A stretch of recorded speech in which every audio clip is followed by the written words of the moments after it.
Welcome to the Four Rooms podcast, where we explore the four rooms of entrepreneurship: health, wealth, scale, and relationships. Each episode is dedicated to opening new doors and uncovering insights that empower you to design your entrepreneurial journey to be both lucrative and fulfilling. And now, your hosts, Amber Spears and Brett Kaufman. All right, welcome to the Four Rooms Mastermind podcast. I'm here with David Finberg. He is with Peaks Digital, a new Four Rooms member, has come in, such a gem of a human being. Very grateful that you joined. And what I'm excited about is getting to know you better and having our community of members and experts learn about you. But more than that, we're going to have this, distributed to a wider audience as well. So they'll get to learn about you and your genius, and I'm very excited about that. So thanks for it's great to be here, and thanks for having me on the show. And of course, man, it's such a great community of people that feels only right to be trying to give some value back just based on all the stuff you guys do. So I'm happy to share the story and maybe get into a little strategic business if people want to learn about websites, SEO, and all that good stuff. But where should I start? Maybe with the history? Or? Yeah, I'd love to know, how did you get started in the entrepreneurial or online world? What's your background story? So it's interesting. It actually starts when I was 10 years old. I came from a family that college was the path, right? Everything was about school and learning and, go get good grades and get into the school that you want and go become, take the easy quote unquote approach. And people know me. Sometimes I like to take the hard approach to things. That I was lucky to have a dad and mom that had they were early adopters of computers. So I was born in 86 and they had a lot of computer in the 90s. I remember my dad would sit down and show me how to use the computer. And eventually I got into this path of I really love building websites. And they actually taught me that at school. It was here's HTML. Wow. And here's how to make an HTML Angelfire website. For those of you who even know what Angelfire and GeoCities were, it's kind of like the MySpace back in the day, right? The equivalent of a free website. You didn't need a URL. You didn't need a domain. And my grandpa was an entrepreneur. He was also he was a really good entrepreneur that had a bad gambling habit. Ooh. So he, was part of my life, but not really as much a part of my dad's life. And so it was a great way for me, my dad, and my grandpa to start bonding as we just started chatting on the phone periodically. And he's like, hey, I hear you're building websites. I want you to build me a Chef Paul. His name was Paul. He's like, I want a Chef Paul website that showcases. He owned all these restaurants and nightclubs and jazz clubs. And he had pictures of Louis Armstrong. Cool. So he was this larger than life personality and wanted that reflected on the web. So I said, okay. And then I remember one day he just sent me $20 and I was like, what? Okay. Right. This could work. And, I was just doing it for free for a lot of the family and friends anyways. Right. And the $20 was the nice add-on component. So you fast forward and, growing up, I started to kind of hang around the wrong family members. Right. I remember my cousin started getting me into death metal and Slipknot, Marilyn Manson and all this kind of stuff. And I was always the straight A kid, right? I wasn't out doing stuff I wasn't supposed to. I was on the computer 90% of the time. And so I actually went and tried a bunch of other stuff. I went and worked in automotive for a while and things that my parents were like, oh, you should just go become a lawyer or doctor. This is not what we had in mind. And so like many entrepreneurs, the path was extremes of trying different things. And I highly, I think every entrepreneur says this, highly encourage you to go try a bunch of stuff. So I was in that phase where I wasn't sure what I wanted to do. I went into automotive. I kind of learned everything that I could. I was a, jack of all trades within that, starting from even in high school, washing cars to managing dealerships and shops and things like that. And I was okay, this is kind of it's cool. But how far do I want to go with it? It's more my hobby. I like cars. I'm not I don't want this to be my whole life, right? There's not a lot of depth there. So I started thinking, okay, well, maybe I'll just go back to school and do what my parents wanted me to do, which is, the doctor lawyer route. To me, defining that as a cybersecurity expert. Okay, I'll just go sit in front of a computer and code Neo in the Matrix for 15 hours a day or 10 hours a day. And in school, I found that I really wasn't learning the skills. Like it was interesting. Like I'm not as much of a coder as I am maybe a coder / writer. So it was like I was really at a loss of like, what did I want to do? I had a couple buddies and they were like from high school and they were like, hey, we're doing this thing called SEO. This is like 2010. Right? I said, okay, well, that's interesting. They're like, we need a content manager to like come in. You want to come work for us? And like, you can start at the bottom. We're going to take care of you if you just put in the work and all this stuff. I said, great. Yeah, let's do it. They seem to be doing pretty well. Big houses, nice cars. I'm like, okay, like this seems like a group I could become a part of. And actually dropped out of school, which like made, it was like the family sentiment was not great. They're like, what the heck are you doing? You jumped to here, you're in automotive, now you're cybersecurity, now you're dropping out of that to become SEO. They're like, you just need to pick something. And I was like, all right, well, screw what they think. I'm just going to do what I think. I love my parents, right? But I'm not like, at this point, I'm 25, 26. So I'm like, I'm got to live my own life. And these guys I worked with were kind of the posturing entrepreneurs. They're like, hey, we're going to close this huge deal with the Department of Defense. We're going to get the marketing contracts. We're going to do all this stuff. And, they had someone that had money that invested into that company. So it wasn't like they had all built it from ground zero. They started with some capital. So I started to learn these different things. And over time, you start to see the dysfunction that was present when you don't really work on the business. You just have the idea and you go out to make money. You're not really creating the culture. You're not expanding. So half the business is trying to do municipal finance deals that we're using SEO to like power these leads, right? Which it's great. We're eating our own dog food, right? But it's like kind of getting high on your own supply. You're like using your SEO to like kind of bounce to another thing. And then me and this other gentleman who I actually started to manage was like a high school friend. He was actually the one that put the money into the company. We were doing the SEO and I was managing the clients. And long story short, he's like, I haven't gotten paid back from these guys from like all the investments that were made. And he really didn't want to work, right? He was a good friend, but probably like a C student that wanted to work 5 or 6 hours a day, go to the gym. And like, I'm over here sweating, like trying to fill all the other gaps and understanding that I wasn't an owner. I didn't put any money in the company. So I'm like, oh, I'll just work. And then this deal's going to close. And, the promises of everyone's going to have money and be rich. And, we were living in a mansion that it was kind of like a fake ass version of Entourage. Right. Excuse my language. We all thought we were going to be like sailing off in the sunset. And the writing on the wall started to come. And this is also around the time when there was a big algorithm update with SEO. It's called like the Panda update. So I remember that. The way that they were doing the SEO was private blogs, keyword and stuffing. It's like all the stuff you never want to do nowadays, right? Was the quick hack kind of way that they had done things. Now there were some great innovations that came. We figured out it's really like the basis of like how do we evolve through that next season of SEO. So there were some amazing things that happened. Long story short, with that deal, they were like, hey, we're going to get this massive deal every day. The deal's going to close. I heard this for 6 months. Finally, I said, okay, you know what? I don't think there is. Like, I hear them talking to the people every day. The docs are coming is what they used to say. The docs are coming. And the firm that's funding all of this out of New York. It was like all of this. Looking back, you're like, it was probably all BS, right? But there were some people with a lot of money tied up in this. So we're like, okay, once the deal goes through, we get the contract, everything's good. And I think the writing on the wall was that people started to believe the deal wasn't going to go through. And I thought, okay, it's been 6 months. Every day it's the same story. Deal's not coming, right?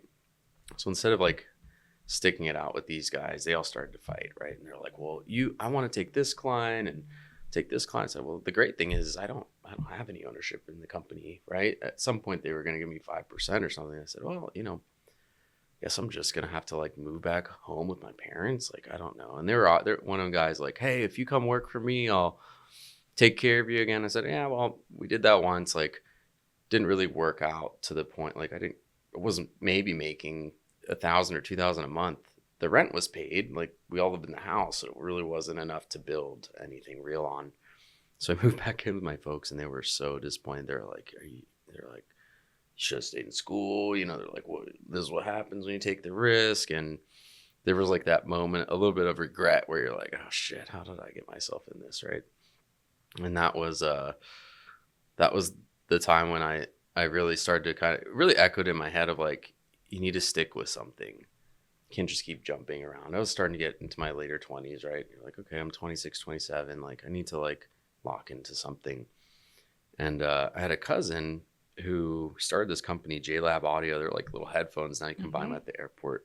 He's like, hey, I just moved out to Boulder, Colorado. He was from the same area I was from, in DC, Virginia area. He's like, get off the Beltway. Come have fun in the sun in Colorado and like, just check it out. Check out my house. And you could stay here for a week or two while you find your own place. And I'm always the type where I just want to get everything structured and then go. And I told my parents, hey, you know what? The pressure was mounting. They're like, are you even looking for a job? If anyone knows me, I'm like always working, right? I'm always looking I never expect anything. I just want to make it happen for myself and for others. So I'm like, okay. The sentiment at home was getting pretty bad. So I was like, you know what? I'm strongly considering like what my cousin's saying. I'm just going to go move out to Colorado. And they're like, what? It's like your next hairbrain. You're moving out to Colorado? Who do you know out there? I was like, oh, Josh, my cousin. Okay, well, my mom was actually like, hey, you know what? Maybe that'll work. Like good luck. So I was like, okay. I remember I packed my car, but I didn't even have anything. I had like an air mattress and like basically all the possessions that I had, and just like I had like a classic Mercedes. I like packed it all in. It was like the only possession I owned. I was like a super big car guy at the time. And I just drove out to Colorado and lined up a job and just had everything ready. Actually had to go back to automotive, which I thought I was done with, right? And so it was really like sobering moment where I'm like, okay, I'm on my own. Like, you get out there. My cousin was there. He wanted me to do a bunch of free work for him. So it was like very kind of like bait and switch. Like, you get out there, the guy's like a millionaire, and he's like, hey, I need some help with my stuff. I'm like, hey, I'll help you for like $500. I know it's 100 hours of work, but like, I just take whatever I can get. He's like, oh, well, family should do it for free. And I'm like, so I felt like I was kind of alone out in Colorado now. It was nice to have the support, but it was kind of like a superficial level of support from my cousin. So I thought, okay, well, I just got to make this happen. And I went and bought a pawn store laptop, and like, there's that minimum viable product conversation that I think a lot of people don't see. They're like, get the funding, get the office space. It's like, you don't need any of that. I spent $175, went to 5 pawn shops until I found the diamond in the rough laptop, right? And like every second that I could, I was working my regular job when it was slow. I'd make the websites, and I did that for like a year or two, and it was really interesting. It's like you don't really get a lot of traction. I think like the mindset that I was in too, it's like it's hard to get clients and get people to believe in you, and maybe you're not even sure if you believe in yourself yet, right? You're like, I know that I can do this. So like the evidence really isn't there, right? It's like the writing on the wall is like, you're in kind of like a danger zone. Being a younger guy, that was okay, right? You're 28, but it didn't feel like it was working, right? Short end of it. So, I continued some of the automotive jobs for like another year, and just everyone I would talk to, I'd say, hey, what are you doing? Hey, I'm building websites. We do SEO. Finally, my neighbor says, hey, I'm leaving this company. I have someone that really needs these services, and I think you guys, you should give them a shot. And that kind of like popped the cork on the first client, right? And then from there, it's like, if you fast forward 10 years later, now it's 50 clients, 20 team members, right? It sounds all sexy. Like, it really was I think it was like the best education. When I look back and I see,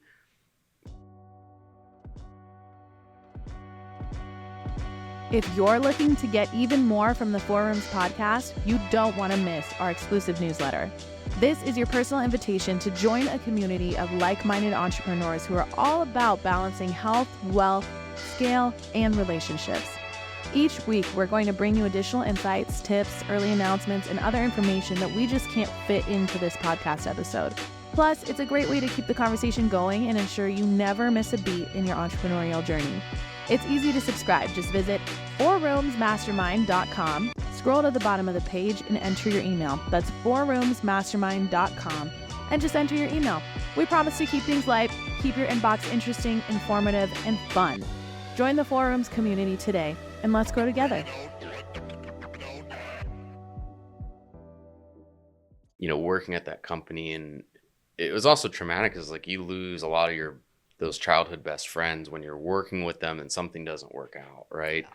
So it was like this theme of kind of starting over and transitioning I think is like intimidating for a lot of entrepreneurs and just people in general, right? You're moving to a new place, you're starting a new thing, and you're not sure how you're going to make it work, and you believe that there's something bigger for you. Like the evidence isn't there that really like supports that, in your day-to-day life, right? You're waking up at 5, driving to this job that I hated, right? Like the pawn shop laptop, like I never had to do that, right? I used to just go into the Apple store, buy a computer, right? So it was a real like sobering experience, and then one that I think like molded me into this thing of like, oh, I can do anything, right? If I can do that, hey, I can always go get another job. Hey, I can always, so it gave me like this kind of risk on mentality where like my family was very risk off.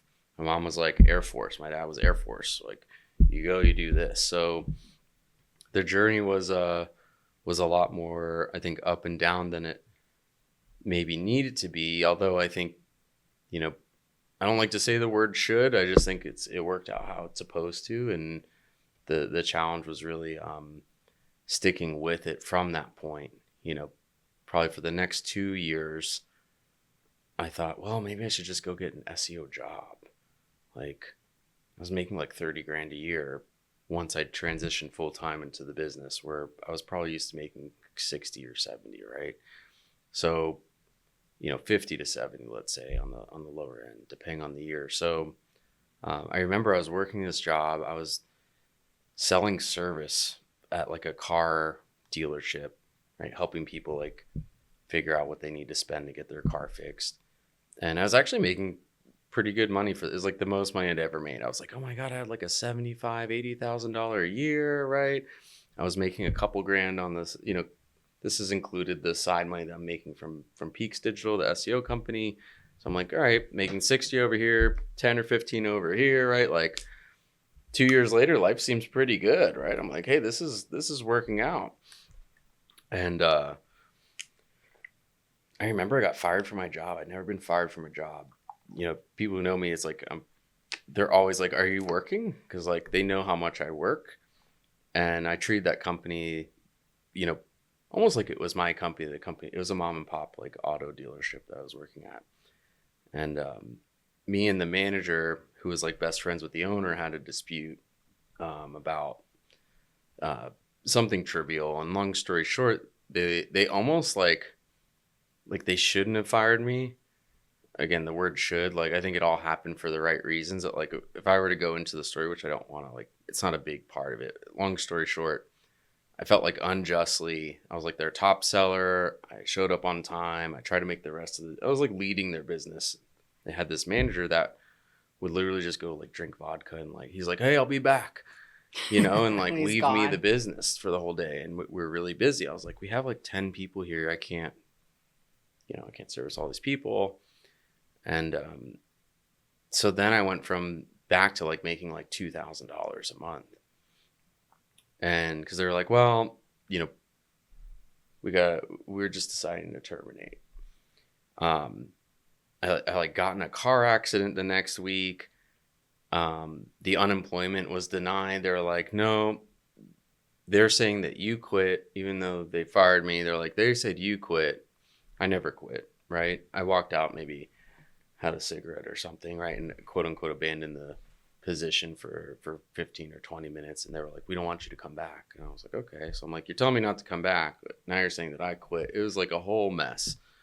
Got in a car accident. The police guy's like, hey, I can't prove that it was the other person's fault. The person like turned into me, right? It was kind of like one of these weird, you think of like the 4D and the power of belief and things like that. It felt like I was at like a pretty low point. So I'm like, you go from, okay, I've moved to Colorado. Now I'm making good money. Now I'm back to like the poorhouse almost, right? And why are all these things happening to me? And I remember thinking, well, thank God I have that one client. I'm going to go upsell that client. I'm like, what else do you need? They're like, email, Google ads, we need website work. I said, great. We don't need to, you know, essentially we like doubled their bill, and it was just me. And I went to go work for them pretty much full time in their office while I was waiting to get more clients.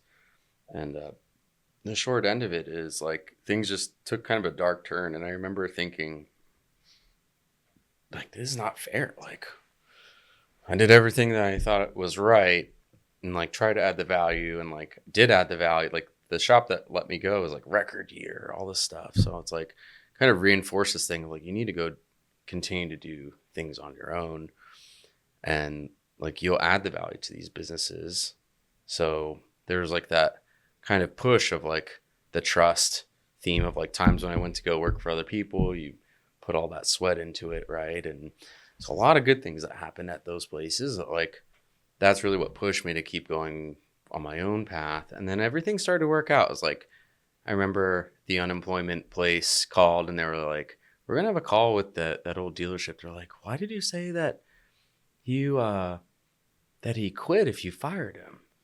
And the owner was like, oh, I'm like, you can't make it up. He's like, I just didn't want to pay unemployment. And they're like, that's illegal, you can't do that. So like, you know, they gave me like, I stopped claiming because I'm like, hey, I have this client now, like I do have a job now, I don't need it, right? At the time it was like really important that I had that during that transition. So then the police guy called. He's like, hey, we saw that diagram you submitted. Like, it was totally the other person's fault. Insurance is going to cover it. So I'm like, cool.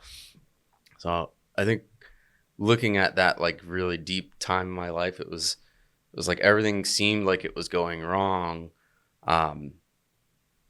Once a little bit more time went by, you know, you're making 30, 40,000, right? I'm like, shit, I should just go get a job. It's like I can make 50 or 60 doing SEO at a firm. Like, I was just used to making 60. I felt like I just hit my breakthrough, right? And I went and applied for like 70 or 80 different jobs. I mean, it was like, again, never had a problem getting a job, never had a problem never fired except for from that one experience. And I just wasn't getting the traction. I'd get to like the final interview. Oh yeah, we liked you, but we went with the other candidate or whatever. And I just started to think, okay, the writing's on the wall. Like, I'm supposed to be doing what I'm doing. Like, maybe that's why I got fired. I never would have gone all in. I never would have done this. I never would have done that. The client that I was working with, you know, ended up being kind of a bad client in the sense that they'd have me do websites. Oh yeah, we'll pay you at the end of the year. And then you go to the end of the year. Well, I didn't want to pay that much. And it's like, you're like, wait a minute. Like, this is all nuts, right? Yeah. Like, why is this happening? Funny enough, I reached a point where I started to get, you know, more clients, and that client's like, hey, we don't want you to go. We just want you to work for us. So, well, that's fine if you want to hire me. Well, we want to pay you as a contractor. I'm like, okay, well, I want to do my own company. So if you want me to keep working for you, I'm happy to work for you. You know, so there's all this pressure that came into play. And I remember reaching out I was like desperate I remember I was thinking like, I need a mentor. I need someone that can help me like navigate these things, like a young man that like knew the tech, like really didn't have the same acumen in like how to structure deals and proposals and contracts and these things that I think were like Achilles heels for me moving forward. And I remember I, you know, met gentleman you know super well, Tony Grebmeyer. I'm on Facebook, and it's like, your friend Will Perkins is traveling with Tony Grebmeyer and 6 other people to Colorado or something. And I just hovered over his name, and I was like, oh, this guy's an entrepreneur. He's in Colorado. Let me just click add friend. And I said, hey, you know, looking to connect with other like-minded entrepreneurs. Looks like you're in Colorado. He's like, hey, how about you meet me for coffee over here down the street, you know, 7 a.m. on a Wednesday, and let's chat. And I think that's where the business really had the most growth. It was like we were getting more clients. It just didn't feel like there was that push that I needed, like that tailwind to keep me going. And I started to think, well, maybe the writing's on the wall. I'm not getting these jobs. Like, this is where I need to be going, right? And it was that one catalyst, that one friend request, that one message that like changed everything for me. And then to this day, you know, Tony's mentored me for probably 7 years now. Wow. The business is, you know, doing pretty well in terms of clients, and we have like clients all over the world, 20 team members. It's grown so much, and I really attributed it to like having that person that believed in you, that mentor that was gonna set you in the right direction, right? And like it's kind of like the I don't know if you guys have ever seen the movie 40-Year-Old Virgin, but they're like, sometimes you gotta bang a couple clunkers to get to a Ferrari. I know it's like kind of a weird thing to say on a podcast because we're not really banging people here, but it was like it's like I had all these like really weird experiences prior, and then finally got to the Ferrari, and I felt like that was all I needed, was like someone to believe in me and coach me and get me to a place that like I know the tech, right? If I can just, you know, you say like, if I can just get you focused, we can start building out this team and, you know, get the sales in place, like we're good. So, you know, it's interesting when you look all the way back to like 10 years old, making the website and deciding like, okay, I just have to commit to something. And committing to that, you know, there were more challenges, trials, tribulations. It was almost like the commitment was like the theme. And like, I wanted to give up on myself. I'm like, oh, let me just go get the job. Right. Let me, you know, play small, play safe. I'm still going to work in automotive, and then I'm going to graduate. And I think like God, the universe, like pushed me to really, not only like, am I lucky to have amazing people like Tony and you and others around that have helped, you know, create that community and that safe space. I really think of it like without some of those tests, like you might not feel committed, right? And I think to me it was about how do I approach it as if like there is no plan B, and not look at it as a failure, that look at it as something like, hey, I can push through this. And that's pretty much where we are today, is like, you know, once I decided, I think that was the biggest light switch going on. And, you know, you, Tony, and others have helped create that environment where it's like, hey, you got a problem? It's fixable, right? Don't give up on yourself. And I think that's where, you know, my family now is so supportive, right? They're like, wow, I can't believe you've been able to do these amazing things. Like, you're a successful business owner. It's awesome. So it was like, once I stopped needing the approval and the validation and the permission, and like committed and doubled down on it, it's like everything started to flow, right? It was almost to me like God saying like, hey, you got in that car accident? Oh, you're going to give up? You know, it was like, once I could let go of that, it really started to blossom. And so now it's about, how do I create more leaders within my team, and, the 70-80% rule of like letting go of some of the perfection. And, you know, Vinny Fisher told me one time, he goes, he's like, you know, SEO like the back of your hand, you've hit your peak. Now it's time to help other people hit theirs. And what kind of leader do you want to be? And I remember I just went to Japan and ate a piece of sushi from this like renowned sushi chef, and there was a little piece of hair in it. And the waiter goes back, and he shows the sushi chef, and he's like aggressively, he's like flips the curtain open. He's like, there's a hair here. And the sushi chef, he's like 90 years old. He's like, oh, no problem. He's like, oh, so sorry, sir. And I thought, do I want to be the sushi chef, or do I want to be the waiter, the young waiter that's like dramatically flipping it open? And I thought, wow, okay. You know, so in this season, that's what I'm working on, is becoming more like the sushi chef, the Zen master of like, things are going to go wrong when you're training someone. They're not going to do it perfectly. As a perfectionist in rehab, that's like where I'm at, right? So, you know, I think it's always evolving, but, you know, I think of that sushi chef and I think, wow, you know, what kind am I being like the perfectionist, like military parent to these quote unquote kids? Some are pretty close to my age, right? Or am I being the sushi chef that's like the Zen, like wax on, wax off kind of chill vibe, right? As opposed to the despot.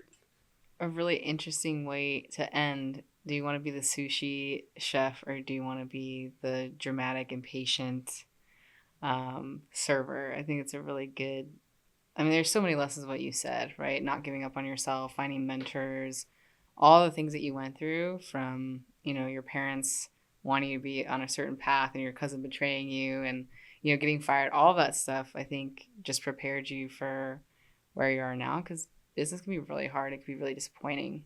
Life can be hard. It can be disappointing, but like through it all, if you can be the one to control your reaction to it and your mindset to it, I think it's a really powerful frame. And I think a lot of people that listen to this, it's going to be a really good reminder for them to like look back and reflect on all the things that have happened to them to get them to this point and what's going to be required of them to get to the next level of their personal and professional success. So I love that. And it's awesome getting to know you better. Like, I love that I got to hear that, full story, and excited to keep spending time with you because you're such a gem, and very grateful that you're here. Thanks for having me on the show. Of course. My pleasure. Thank you. Thank you. As we wrap up today's episode, we have something special just for you.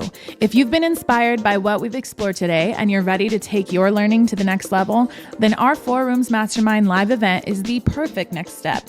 And because you're a part of our podcast family, we're offering an exclusive 10% discount on your registration when you apply and are accepted. This is your chance. It's your chance to build relationships with other ambitious entrepreneurs like yourself, to dive deeper into the 4 rooms of entrepreneurship, and to connect with experts who can truly help accelerate your growth. Simply follow the event link in the description of this episode and use the promo code 4rooms10. That's FOURROOMS10 on your application to claim this opportunity. This offer is subject to application approval and it's limited, so don't wait too long to make your decision. Join us and transform your journey with the insights and networking that only our live events can offer. Thank you for tuning in today. We look forward to seeing you at the event and, of course, right back here next time on the 4 Rooms podcast. Until then, keep balancing and keep growing.